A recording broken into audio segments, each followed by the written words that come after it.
بہت زیادہ بلانے والے ہیں، ان کے ہاں چلا جاتا ہوں۔ میں نے دیکھا تو ان کا بھائی جو ہے ایسے چل رہا تھا تو ہاتھ میں تسبیح تھی، بات تھوڑی کرتا تھا، تسبیح زیادہ پڑھتا تھا۔ اس کا دبئی میں بہت بڑا کاروبار، جسے کہنا چاہیے بہت بڑا کاروبار دبئی میں۔ کہنے لگا گاڑی میں جا رہا تھا، کچھ لوگ آئے، گاڑی کا دروازہ کھولا، بیٹھے، مجھے لے گئے۔ پھر میرے گھر والوں کو مہینوں پتہ نہ چلا، اور اس کے بعد بڑی اذیتوں کے بعد میں چھوٹا۔ اب وہاں بیٹھ کے پھر اللہ ہی تھا تنہائی میں، اور تو کوئی تھا ہی نہیں۔ کہا کہ وہ اللہ سے ذکر کرنے اور باتیں کرنے کی ایسی کوئی مجھے عادت سی پڑ گئی ہے، اب لوگ مجھے کہتے ہیں کہ آپ جیل کی اذیتوں کی وجہ سے خاموش ہو گئے ہیں۔ میں لوگوں کو لاکھ کہتا ہوں، نہیں، وہ مانتے نہیں۔ جیسے نا بندہ کوئی غم کی وجہ سے بعض اوقات نا چپ ہو جاتا ہے، وہ کیوں کہتے ہیں؟ اسے چپ لگ گئی ہے، خاموش ہو گیا ہے۔ کہا کہ میں لوگوں کو کہتا ہوں، نہیں، میں جیل کی وجہ سے خاموش نہیں ہوں۔ اس قید نے، اس جیل نے میرے اوپر جو آزمائش بھیجی ہے، اس قید نے اور جیل نے میرے اوپر جو آزمائش بھیجی ہے، اور میں پھر وہاں ذکر کا عادی بنا، دعاؤں کا عادی بنا، تسبیح کا عادی بنا، اعمال کا عادی بنا، اور وہ عادت سی پڑ گئی ہے۔ اور وہ عادت سی ایسی پڑی ہے کہ بس سارا دن اب اسی میں لگا رہتا ہوں، سارا دن اب اسی ذکر میں اور اسی یاد میں لگا رہتا ہوں۔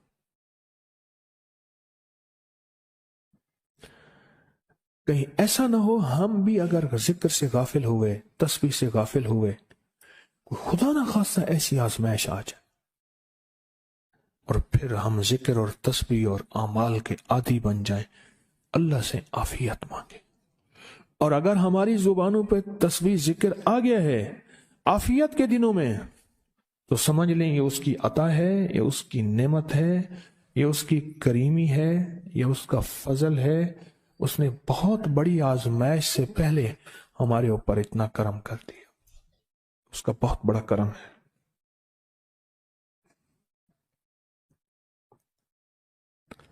اس لیے اللہ جل شانہ کے حبیب کملی والے نے آزمائشوں سے پناہ مانگی ہے۔ اللہم انی اعوذ بک من جہد البلاء، آزمائش، کوئی بلا آ جائے، ودرک شقاء، شقاوت میں میرا نام آئے، بدبختی میں، یہ بھی آزمائش ہے، وسوء القضاء، میرے لیے ایسے فیصلے ہونا شروع ہو جائیں جو مجھے برباد کر دیں، ایک کے بعد دوسرا میرے حق میں فیصلہ، میرے خلاف فیصلے سارے، وشماتۃ الاعداء، اور ایسا وقت میرے آزمائش نہ آئے کہ دشمن تالیاں بجائے، دشمن ہنسے اور میرا مذاق اڑائے۔ اس لیے میرے آقا نے، میرے حضور نے آزمائشوں سے پناہ مانگی ہے، عافیت مانگی ہے۔ اللہم انی اعوذ بک من زوال نعمتک، اللہ نعمت دی پھر اس کا زوال آ گیا، وتحول عافیت، عافیت دی اور تو نے چھین لی۔ اللہم انی اعوذ بک من زوال نعمتک وتحول عافیتک وفجاءت نقمتک وجمیع سخطک، اے اللہ کو میرے اوپر ایسے حملے ہوں اور سختیاں میرے اوپر شروع ہوں، مولا میں اس سے پناہ مانگتا ہوں۔ میں مانگتا کیا ہوں؟ ربنا آتنا فی الدنیا حسنۃ، اس سے دنیا کا بہترین پیکج مانگتا ہوں، وفی الآخرۃ حسنۃ، تو اس سے آخرت کا بہترین پیکج، شاندار، لاجواب، بہترین۔ ہاں، آزمائشیں، مصیبتیں، تکلیفیں، حوادث، حادثات، ناکامیاں، بیماریاں، پریشانیاں، میں نہیں مانگتا مولا۔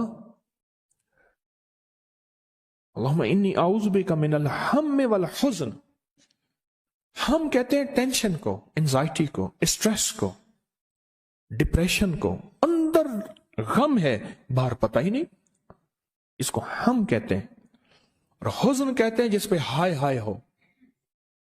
اے اللہ میں تجھ سے اندر کا دکھ جو مجھے دیمک کی طرح کھائے، اور باہر کا دکھ جو مجھے تڑپائے، اندر کا دکھ کھائے اور باہر کا دکھ تڑپائے، اللہ میں اس سے پناہ مانگتا ہوں۔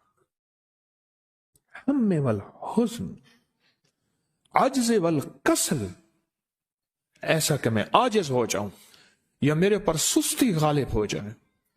کتنے لوگ ایسے ہیں ان کے اوپر سستی غالب ہے، بہت بڑی مصیبت ہے زندگی کی۔ میرے آقا کملی والے نے اس سے پناہ مانگی، اللہ کے حبیب میرے آقا نے آزمائشوں سے پناہ مانگی ہے۔ اللہم انی اعوذ بک من الفقر والکفر، اے میرا مولا مجھے کفر سے اور فقر سے بچا۔ فقر ایسا، غربت ایسی آئے کہ میرے ذہن میں ہر وقت لوگوں کی جیبوں پہ نظر ہو، ہر وقت لوگوں کی جیبوں پہ نظر ہو۔ یہ دو وقت میں ہوتا ہے، ذہن نشین رکھیے گا۔ اس فقیر کا تجربہ ہے، ایک جب طمع بڑھ جاتا ہے، لالچ بڑھ جاتی ہے، اس وقت لوگوں کی جیبوں پہ نظر ہوتی ہے۔ جب فقر بڑھ جاتا ہے، غربت اور تنگ دستی اور فقیری بڑھ جاتی ہے، پھر لوگوں کی جیبوں پہ نظر اس کی ہوتی ہے اور اللہ کے خزانوں پہ نظر نہیں ہوتی یا کم ہوتی۔ اے میرا مولا مجھے فقر سے بچا اور کفر سے بچا، کہ ایسا وقت نہ آئے میں اپنا دین بیچ بیٹھوں، اپنا ایمان بیچ بیٹھوں۔ ہمارے ایک مخلص تھے عبد الوحید سلیمانی صاحب رحمۃ اللہ علیہ، کہنے لگے انارکلی میں میرا ایک دوست تھا، تو میں اس دوست کے ساتھ زندگی گزری، پنجاب یونیورسٹی میں اکٹھے پڑھتے تھے، تو پھر پتہ چلا کہ وہ بہت مالدار ہو گیا۔ اسلام آباد کے ایک بہت بڑے سیکٹر میں گیا تو اس کا گھر دیکھا، گاڑیاں، بڑا گھر، اور یہاں اس کے پاس ایک پرانی سی پتلون ہوتی تھی اور غربت ہوتی تھی، اور انارکلی کے کسی اوپر چبارے کے کسی کمرہ لیا ہوا تھا۔ تو میں نے اس کا نام لے کے پوچھا یہ کیا؟ اس نے ایسے سینے پہ ہاتھ رکھ کے کہا بس یہی بیچا ہے، اب باقی سب ٹھیک ہے، سینے پہ ایمان بیچا ہے، سب کچھ مل گیا۔ اللہ میرے پر وہ وقت نہ لا جب میرے اوپر فقر غالب آ جائے یا کفر آ جائے۔ میرے آقا کملی والے نے آزمائشوں سے پناہ مانگی، اور آپ حضرات کتنے خوش قسمت ہیں، اس کی شان کریمی اللہ نے آزمائشوں سے بچائے، اور انشاءاللہ ان نام کی برکتوں سے، ان دعاؤں کی برکتوں سے، ان تسبیحوں کی برکتوں سے، اس اللہ کے نام لینے کی برکت سے انشاءاللہ اللہ اور آزمائشوں سے بچائے گا۔ اللہ نے بغیر آزمائشوں کے ہمیں اپنا نام دے دیا، اپنے نام کی تسبیح دے دی، اپنا ذکر دے دیا، اپنی یادیں دے دی۔ کسی جگہ منہ سے اللہ نکل جاتا ہے، کہیں رحمان نکل جاتا ہے، کہیں بسم اللہ نکل جاتا ہے۔ ابو عبداللہ مغربی فرماتے ہیں میں نے رسول اللہ صلی اللہ علیہ وسلم کو خواب میں دیکھا، عرض کیا مجھے اللہ سے ایک حاجت ہے، کس وسیلے سے دعا مانگوں؟ عرض کیا مجھے اللہ سے ایک حاجت ہے، کس وسیلے سے دعا مانگوں؟ کوئی عمل بتا دیں، کوئی وسیلہ بتا دیں آقا۔ میں نے حضور سے خواب میں سوال کیا تو آپ نے ارشاد فرمایا جس کو بھی اللہ سے کوئی حاجت ہو اسے چاہیے وہ سجدے کرے، یعنی 2 رکعت ادا کرے اور سجدے کی ہر رکعت میں 40 مرتبہ آیت کریمہ پڑھے، جو میں عمل میں بتایا کرتا ہوں، لا الہ الا انت سبحانک انی کنت من الظالمین۔ جب بھی کوئی مشکل ہو، الجھن ہو، پریشانی ہو، کوئی تکلیف ہو، کوئی مسئلہ ہو، تو میرے حضور نے فرمایا کہ تو ایسا کر،